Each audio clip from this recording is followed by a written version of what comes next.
All right, I'm Kassandra Perch, and I currently work at a company called Mattersight. Right now, my self-imposed title is Master Refactorer. I am currently taking a huge JS code base that has tons of global variables, tons of not JS hint-friendly code, moving it over to something a little more standards-based. And today I'm going to talk about managing large web projects with automated build tools. It would help if I had the right window focused on. All right. Also, I'd normally have this full screened, but my notes disappear when I full screen it, so I'm just going to leave it the way it is. Let me go a little bit about me. I am a full-stack web developer. I do Node.js work for fun. I do not currently do it for a living. But yeah. I'm an Austin community participant. I am the founder and organizer of the Austin Node user group. I am a co-organizer for All Girl Hack Night, and I am an instructor for Girl Develop at Austin. I'm going to be teaching JavaScript this month, actually. So. And then I am a St. Edward's alumni. I have been in this room before. I've given a talk in this room before about nothing that has anything to do with CS. But yeah, and they broke my 6-year streak of not being here in the morning. So I'm going to talk about web projects. I'm sure you guys already know this. I just want to constrain what we're talking about a little bit. Lots of web projects start out really small. You have an index.html, you have a little bit of presentational JavaScript, it does some nice flashy things, and you have a little bit of CSS. But it never stops there, rarely stops there. You add requirements. JavaScript MVC frameworks are all the rage right now, probably will be for a long time with client-based applications, and especially offline applications. Our JavaScript is getting more and more complicated. And as our web pages get bigger, our CSS gets more complicated. We have style sheets for each particular widget or each particular page, and that can get massive really, really fast. Modules, of course, require JS, things like that, make it more complicated and more simple at the same time. We'll go into that in a little bit. And unit testing. If you're not unit testing your JavaScript and you're using JavaScript MVC framework, please unit test your code. Just a little PSA. Let's slow down a little bit. Web project tool chains. What I mean by this is the tools that we use to process and prepare code for a production environment. You don't write a bunch of JavaScript, so source the JavaScript file, and that's your production site. You have usually you have tools between stage A and stage production where and that's the tool chains we'll be talking about. Tool chains get extraordinarily messy as projects get large. You add a CSS preprocessor like Less or Sass or Compass or one of the millions of those. You may use CoffeeScript. You have require.js, which has its own build process. You have modules and then 50 CSS sheets to handle all the different parts of your project. This is just some of the things I can think of that get added to a web project toolchain as a project gets more complicated. And that's just too many steps for one person to remember. And the problem is, it's never really one person having to remember this entire tool chain. It's everyone on your team trying to remember the entire tool chain. This can lead to serious problems, like I said, especially if you're working on a team. People forget steps. Someone will forget to compile a Less style sheet. Someone will forget to run RJS and think, why is my module not doing what I told it to do? And version differences. If someone's running a different Less compiler than you are, or someone's running a different module than you are, you could have different outputs. It can be nasty, especially if you're git committing, git pushing. You could have merge errors. It gets real nasty really fast. The solution is automation. If you've done it once, and you're going to do it again, you should automate it. Simple enough. But there's problems with automation as well.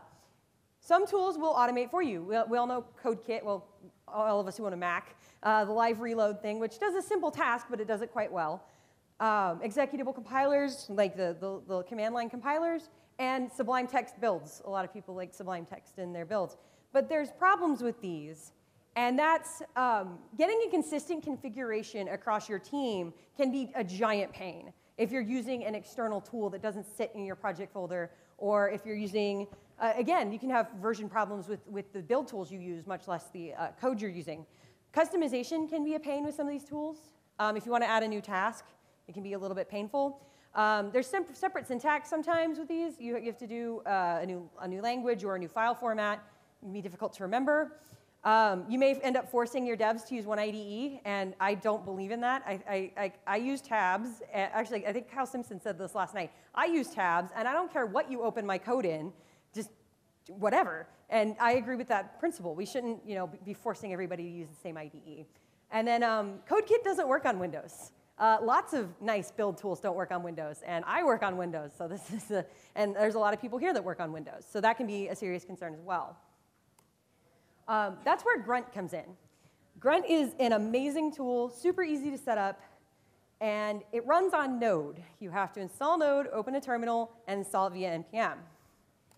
Now, some people might have a bit of an issue with that because they don't use Node, or they don't do back-end development. That's a constant complaint I get from some of my front-end developer friends when I tell them about this. Well, I don't use Node. I don't use back-end stuff. But have you used JSON? If you're a front-end developer, oh, what happened? Oh, good Lord, what is that? Fantastic. Oh, great. And hold on 1 second. OK, there we go.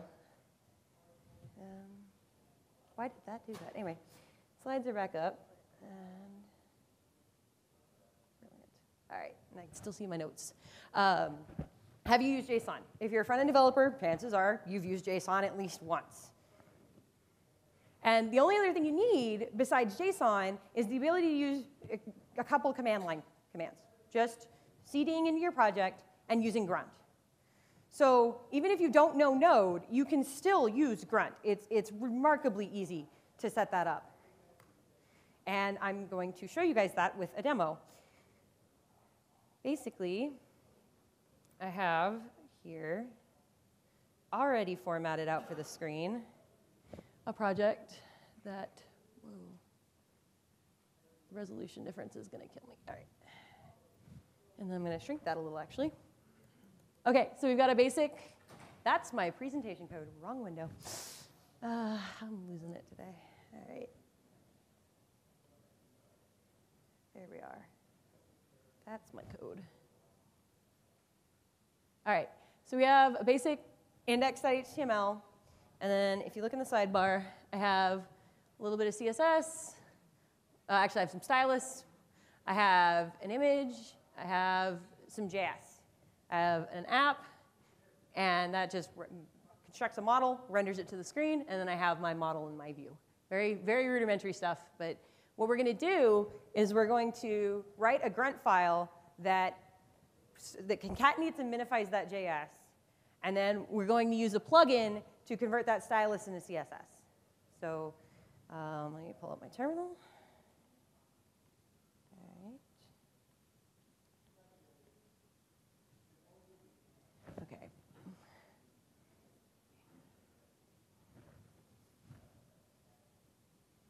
All right. So once you've installed Grunt via NPM, you just grunt init grunt file.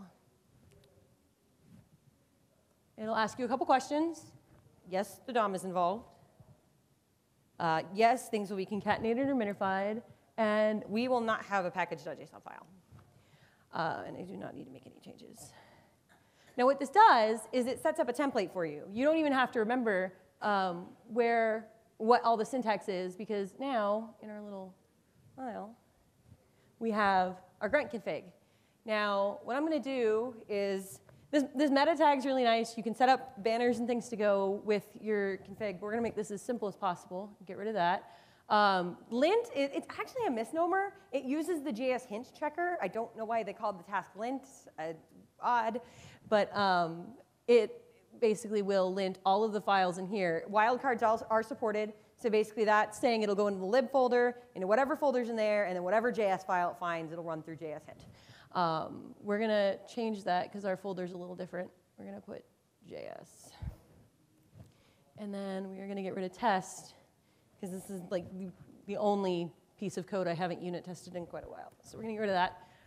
QUnit also comes out of the box. I prefer Mocha, but there's a plugin for that. It just drops in simple, so we're still going to get rid of QUnit. We're going to concatenate our files. We're going to get rid of the banner, because I got rid of the meta banner up there. And then we are just going to concatenate the two files that we have in our folder. So js/taco.js and js/app.js. And the destination, you just want to put dist.app .js. And if grunt can't find the dist folder, it will create it. So basically, even though it doesn't exist, it won't freak out. Min uses the JS uglify to minify JavaScript. Basically, I'm just going to copy. I'm going to take the source, and this is where the meta tags really come in handy, is that second entry in source, config, concat, condist, or dist destination. So what it's going to do is it's going to go into the config file, look for concat, look for dist, and look for the destination. It's kind of nice. That way, if I rename that file, I only need to rename it once. The uglify step will pick up on that. Anyway, so we've got that, and it will. That file name is meant to be easily selected via like Command D and Sublime Text and replace. So we're going to go with app.min.js. And so now what we've got, just from those couple lines, is it now lints our JavaScript. It will concatenate our JavaScript, and it will minify our JavaScript, just in those lines of JSON. The watch task we'll go over in just a minute. And then it's just JS hint options and uglify options. Now, the default tasks down here, this is how you register if you want a bunch of tasks to run at once. This is how you register that mega task. Default means when you just type in grunt and hit enter, that is the task that will be run, is default. We just want to get rid of QUnit, because we do not have a QUnit task anymore. So we're going to save this, and we're going to... I can't hear you. Yeah, I'll go over that when we go over watch. Yeah, that shouldn't break anything. Let's see, terminal. All right, so now I'm in my project folder, and I'm just going to type grunt. OK, so it's already caught a problem with my code. Now, if you want to ignore that and just go forward, which that wasn't failing last night, so that's interesting. Oh, because I didn't declare the global. The thing about options for JS hint is if you want to declare a global on your site, you just go taco true. And then that should clear that up. All right, now grunt. Yes, all right. So it has created the dist app.js. That's the concatenated version. And then it went through and minified, and it's now app.min.js. So we now have our JS files concatenated and minified. They're much smaller than they were before. I kind of like the little stats it gives you where it tells you how much space you've saved. And if we go to a browser window, oh, I almost forgot why I had a two-tiered. Oh, yeah, that was the window I wanted. I wanted to do this. Yes, OK. Wrong window. All right. So we're going to go in a different tab. OK. Perfect. Our model has rendered to the page. Otherwise, it wouldn't say ingredients and then have an ingredients list. So just from those few lines of JSON, we now have a proper, well, proper depends on your definition, but a nice build system around our JavaScript. It now concatenates, it minifies, and it's done. We've saved a lot of space. And when we add files, we just add them to the grunt configuration. Or if you use a wildcard, you can just add files willy-nilly, and it'll start concatenating them and throwing them in. So now I'm going to go over the watch task, which I find super nifty. If you've ever used something like CodeKit, watch is how you would replicate that sort of behavior where it watches your files and then commits and then does a task. That's the best way I think of. So we're going to go down to watch, and it's going to watch the files that we told it to watch for linting. So all our JS files. And then it's going to try to run lint QUnit. We don't want that. We just want it to run lint. So save the configuration, and then we're going to go to the command line. And we're going to say grunt watch. Make sure wrong window. Sorry, I'm two different windows and I'm going to break my neck. Watch. It's now running the watch task. I'm going to go into my code editor, and I'm going to go into taco.js. And I'm going to remove a semicolon, just for demo's sake. And then I'm going to go back here. And it did exactly what it was told to do. It watched the JS files. One was changed. It ran lint. If I had my sound on, you would hear a little an error sound, because it'll play a bell if you hit an error, and it's kind of handy. You can also get Growl to work with this. I've done that on Windows and on Mac. It's kind of nifty when you're just working with files and a little pop-up shows up, oh, you failed JS hint for whatever reason. That way it doesn't interrupt your workflow if you're doing fine, but you can still get the errors in a way that will get your attention. Because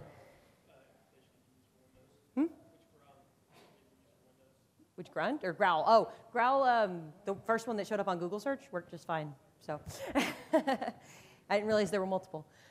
All right, so we've gone over grunt and we've gone over watch. We're going to now bring in a plugin. And this is super hard, and I'm sorry because it's just going to be, and I'm only being slightly sarcastic when I say that. And I'm going to do grunt dot load npm tasks. Grunt stylus. Someone needs to work on their typing. All right, so now I've pulled in the grunt stylus plugin, and I know that's terribly hard, and I'm super sorry. But basically, we now have the plugin in there, and we're just going to add a task to compile our stylus sheets. So, comma, and compile. Files, and what time is it? Okay, good, I'm doing good on time. Source is css/style.style. Did I put stylus or did I put style? Let's find out. Oh, I'm in the same window. I use stylus. So stylus. And destination is css/style.css. All right.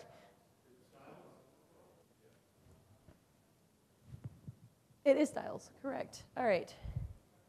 Styles.stylus, and I'll just compile it to styles.css. I can make that second line whatever I want because it's a destination file. And then we're going to go to here, and we're going to stop the watch process. And then I'm going to say grunt, not you, stylus. Module, what? It is installed. I totally installed it beforehand. Hold on. Oh, maybe I didn't. Fantastic. I did not pre-install the plugin, and I have no Wi-Fi. Supposedly, if I had installed it from NPM as I'd planned and run it, it would have compiled our stylus style sheets into a styles.css. I've done it before. I can vouch that it works. Sorry about that. Of course, live coding, something has to go wrong. So I'm going to go back to the slides. So I've covered basic grunt configuration. I've covered the watch task, and I've covered how to load a plugin, and it's been, what, like 5-10 minutes?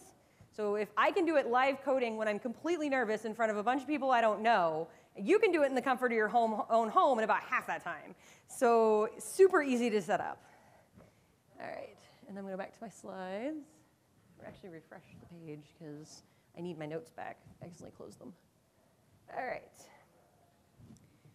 OK, so we've demoed a simple grunt setup.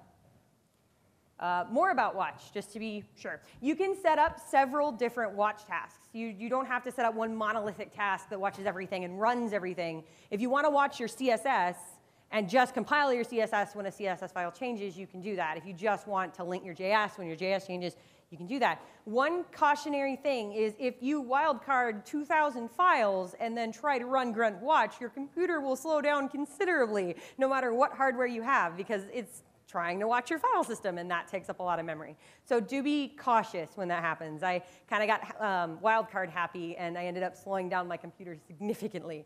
So definitely something to watch. More about plugins. I think the plugin system is actually the strongest point of Grunt. These are like a very small section of the plugins available for Grunt. If you use it, Grunt has a plugin for it.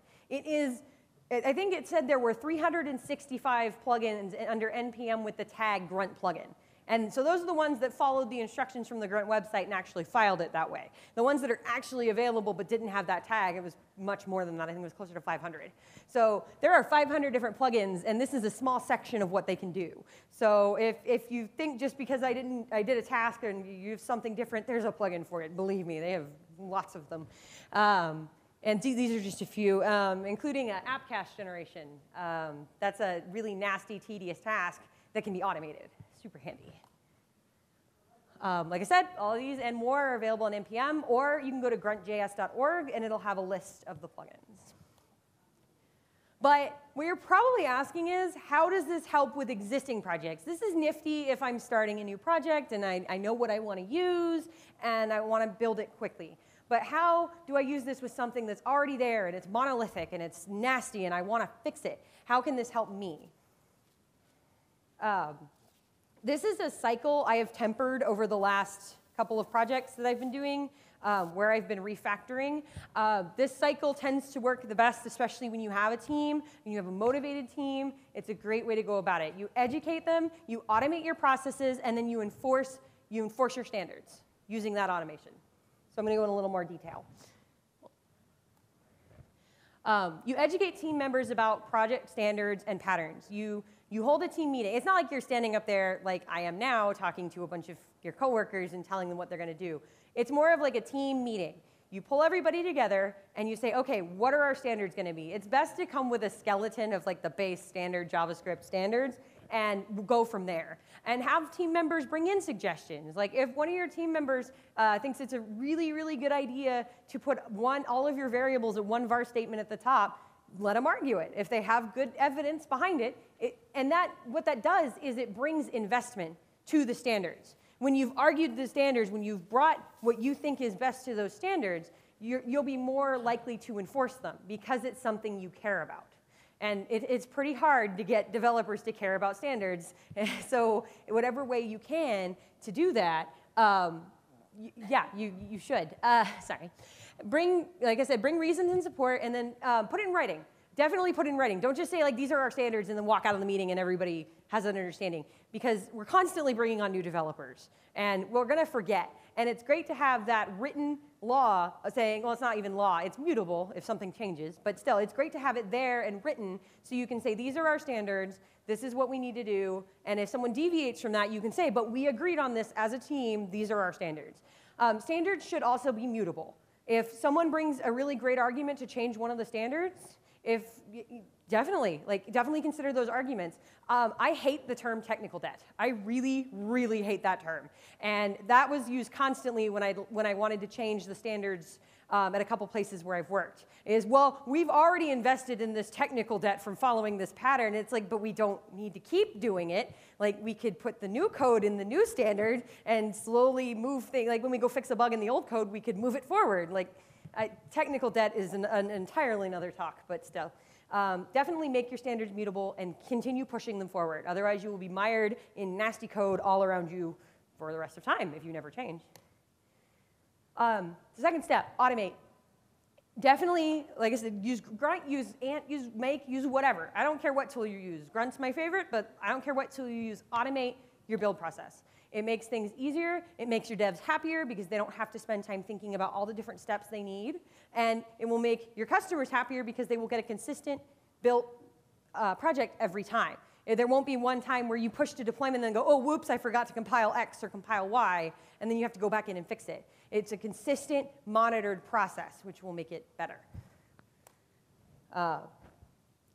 Basically, the last step, the automation tools make enforcement a lot easier. When you have a git push hook or commit hook that fails, if you fail JS hint, you are enforcing those standards. And if you set your options as a team, then that way it's an easy, automatic way to inform somebody, hey, you're not up to the standards. Either let's figure out a way to fix it, or let's add an exemption, one of the two.